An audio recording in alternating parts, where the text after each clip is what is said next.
দেখো বন্ধুরা, আজকে আমাদের বাড়িতে এই মাছের তেলটা রান্না হবে। এটা হলো কাতলা মাছের তেল।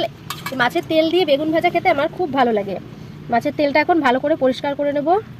এই যে এটা হচ্ছে মাছের পিত্তটা, এটাকে ফেলে দেব। আর একটা আছে, এই যে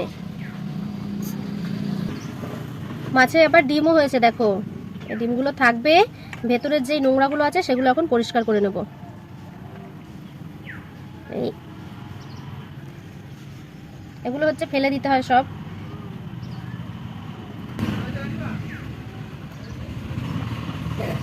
করছি হাতটাও দেখা। এই যে এইগুলো সব ফেলে দিতে হয়, এগুলো কিন্তু নোংরা সব। হ্যাঁ, এগুলো খাওয়া যায় না।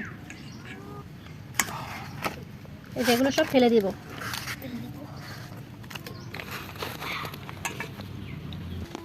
পরিষ্কার করা হয়ে গেছে, এবার আমি ভালো করে ধুয়ে নেব।